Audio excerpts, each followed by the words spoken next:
नमस्ते dear students, मैं श्रवण सैनी, सहायक आचार्य एवं राजकीय महाविद्यालय भैरव। जैसा कि हमने पिछले वीडियो में EBIT के बारे में पढ़ा था। EBIT मतलब earning before interest and tax. आज हम पढ़ेंगे अर्निंग पर शेयर के बारे में।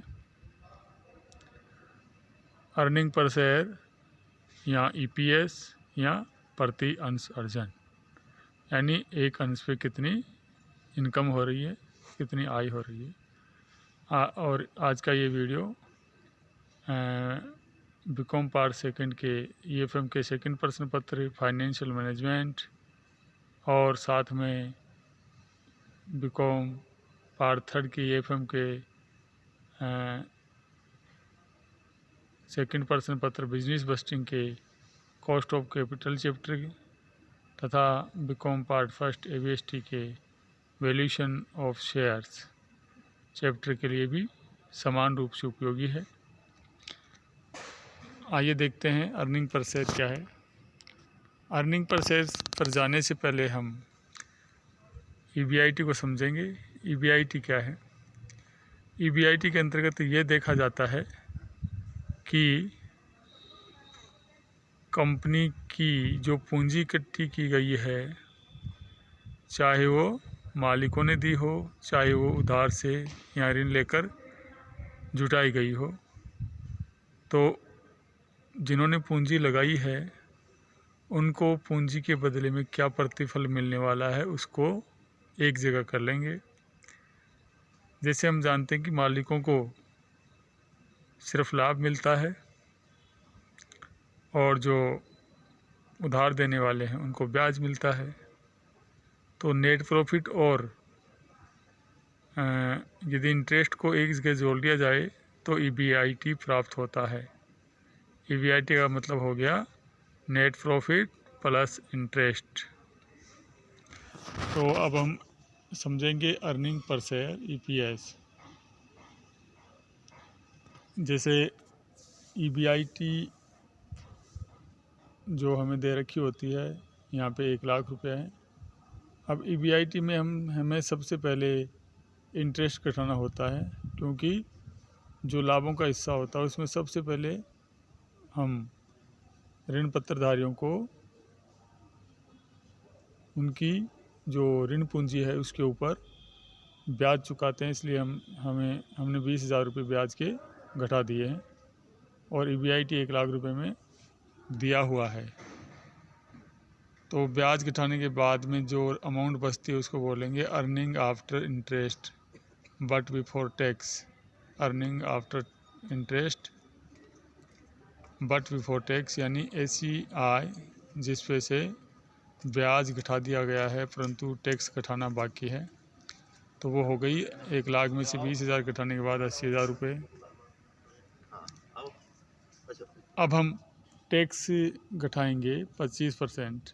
ये मानेंगे कि टैक्स की रेट है वो 25% है, तो 80,000 का जो है अमाउंट उसके ऊपर टैक्स बनेगा 25% के हिसाब से 20,000 रुपये।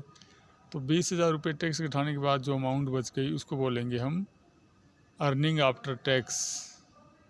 अर्निंग आफ्टर टैक्स यानी टैक्स के पश्चात की आय 60,000 रुपये। और हम इसको अर्निंग फॉर शेयर होल्डर्स भी कह सकते हैं, क्योंकि टैक्स चुकाने के पश्चात जो राशि बच जाती है उसको अंशधारियों के लिए ही माना जाता है कि वो हिस्सा लाभ का सिर्फ अंशधारियों के लिए है। तो अर्निंग आफ्टर टैक्स को हम अर्निंग फॉर शेयर होल्डर्स भी कह सकते हैं। और यहाँ शेयर होल्डर्स में सभी प्रकार के शेयर होल्डर शामिल हैं, चाहे वो पूर्वाधिकार अंशधारी हो चाहे समता अंशधारी हो। तो हमने क्वेश्चन में ये माना है कि जो प्रीफरेंस डिविडेंड है वो उनकी 1 लाख रुपए की पूंजी लगी हुई है और प्रीफरेंस डिविडेंड की रेट 10% है। तो टैक्स के पश्चात जो राशि बच जाती है अर्निंग आफ्टर टैक्स, उसमें से हम प्रीफरेंस डिविडेंड घटा देंगे और प्रीफरेंस डिविडेंड है हमारे पास 1 लाख का 10% बराबर 10,000 रुपये। तो 60,000 रुपये में से 10,000 रुपये घटाते हैं तो बाद में बचता है हमारे पास 50,000 रुपये। और जो 50,000 रुपये बचता है उसको हम बोलेंगे earnings available for equity share holders, यानी समता अंशधारियों के लिए उपलब्ध आय, यानी आय का वह हिस्सा जो सिर्फ समता अंशधारियों के लिए उपलब्ध है। क्योंकि हमने टैक्स घटाने के बाद में प्रीफरेंस शेयर होल्डर को ही पहले भुगतान कर दिया है, क्योंकि प्रीफरेंस शेयर होल्डर को ही भुगतान पाने का पहला अधिकार है। तो इनकम आफ्टर अर्निंग आफ्टर जो टैक्स है 60,000 रुपये, उसमें से पहला भुगतान किया जाएगा प्रीफरेंस शेयर होल्डर को, तो उनको 10,000 रुपये दे दिया हमने। अब हमारे पास 50,000 रुपये बचा, और जो 50,000 रुपये बचा है वह पूरा का पूरा इक्विटी शेयर होल्डर के लिए ही आय मानी जाएगी। अब हम बात करेंगे अर्निंग पर शेयर की।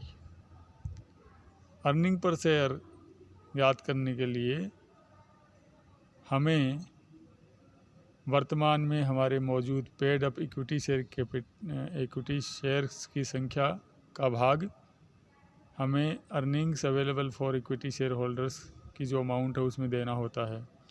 तो हमने ये माना है कि हमारे पास नंबर ऑफ इक्विटी शेयर्स 10,000 हैं। अब हम याद करेंगे earning per share. Earning per share याद करने के लिए हम earning available for equity share holder 50,000 रुपये है, उसमें हम भाग देंगे नंबर ऑफ इक्विटी शेयर का। तो 50,000 जो अवेलेबल इक्विटी शेयर होल्डर्स का जो अमाउंट है उसमें 10,000 का जो नंबर है इक्विटी शेयर उसका भाग देंगे, तो 5 रुपया प्रति शेयर क्या जाएगा अर्निंग पर शेयर, यानी प्रति अंश अर्जन। ये EPS सिर्फ इक्विटी शेयर होल्डर के लिए ही ज्ञात की जाती है। उसके बाद हम ज्ञात करेंगे डिविडेंड पे आउट रेशियो।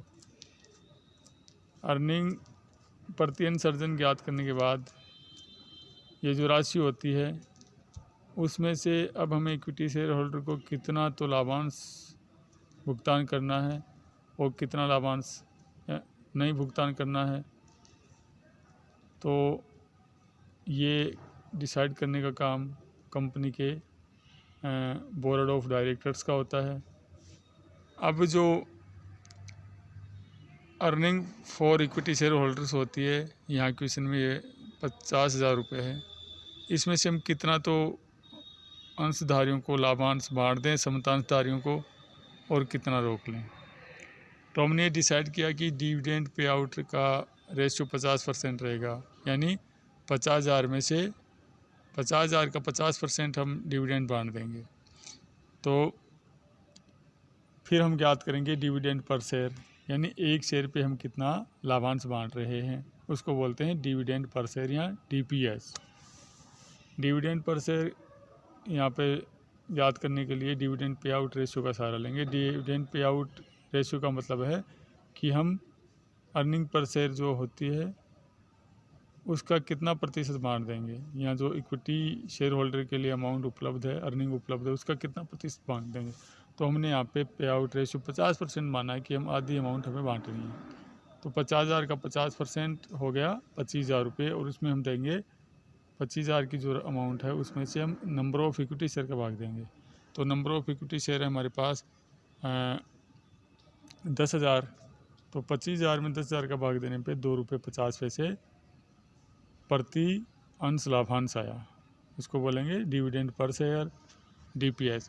इस प्रकार हम समझ सकते हैं कि EBIT से शुरू करके हम अर्निंग पर शेयर निकालते हैं। पहले सबसे लास्ट में जो अमाउंट उपलब्ध होती है वो समता अंशधारियों के लिए उपलब्ध होती है।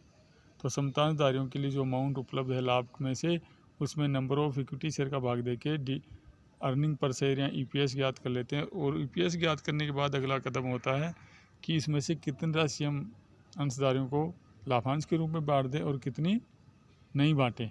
तो जो राशि हम बांटते हैं तो उसमें नंबर ऑफ इक्विटी शेयर का भाग दे देते हैं, तो डिविडेंड पर शेयर या DPS ज्ञात हो जाता है। आज के लिए बस इतना ही। Thank you.